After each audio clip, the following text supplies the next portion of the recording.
Joined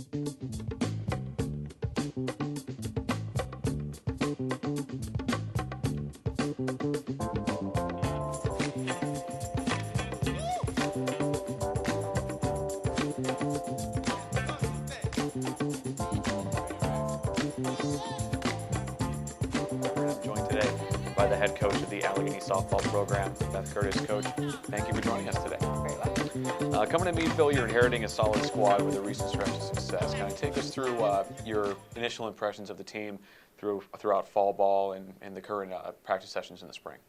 Well, the second I got here, the seniors came to me and really took initiative, wanted to get to know me, my coaching style, and that right away told me how motivated the group was.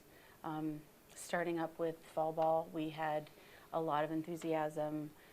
They're very coachable, adapted to some of the things that were different with my coaching techniques. So it went really well. It was a great first impression, and we had a tremendous fall. And then coming from Gannon, where you took several teams to the NCAA tournament, you really had a focus on that infield defense, having a strong core in that infield.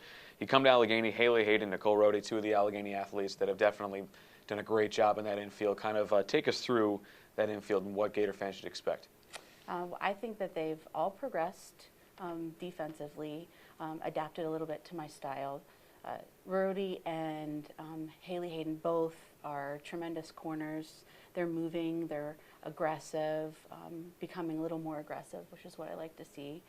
Middle infield-wise, we have an addition to what we already had. You know, Marina is still there, tremendous middle infielder. Sadie is still here, but we have an addition in Belle Mazurek, and I think that we have probably one of the best middle infields in the conference. And then the outfield is spearheaded by reigning NCAC Player of the Year, Stephanie Fort. The other spots look to be open for competition. Kind of take us into that spot. Is there any player right now that's really getting the upper hand in that outfield? I'd say we have 6 outfielders that are working extremely hard, and I think that over time here in some of these early tournaments, we'll see things play out and see who can perform both offensively and defensively. And then the squad loses 3-year starting catcher Felicia Golenwalk to graduation. Kind of who's right now in the starting position for that backstop? We have 2 catchers, both of them freshmen. Katrina George is very talented, a very great arm, works really well with the pitchers. And we also have Michaela Moretti, who, again, great arm, great instincts, works really well with the catchers. Looking at them to be splitting time behind the plate. And then pitching, the Gators return the NCAC Pitcher of the Year, and Caitlin Nealer. Kind of with the other pitchers quickly maturing, a really deep pitching roster. What's the expectation from the pitching staff this year? What are the goals? You know, the goals are to be able to utilize them as a pitching staff.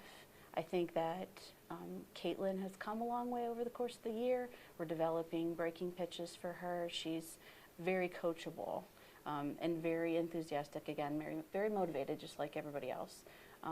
But also in looking at the rest of the pitchers that we have with a junior in Natalie, and I think that as a lefty, a junker, so different than Caitlin, I think the two of them are going to complement each other very well throughout the year. And again, like I said, 2 freshmen that'll be there to help and fight for time as well. And then offensively, the team returns a slew of bats that are definitely poised to make a big impact for the team this year. Who should Gator fans expect to make a big splash on the offensive end? A lot of big sticks. You know, like we have Steph and we have Haley in the 3 and 4 type roles. I think that you'll see Caitlin Nealer becoming more of a run producer this year in a 5 or 6 hole. I think Maureen, also you're going to see Maureen Pallone in a very big role, driving runs in.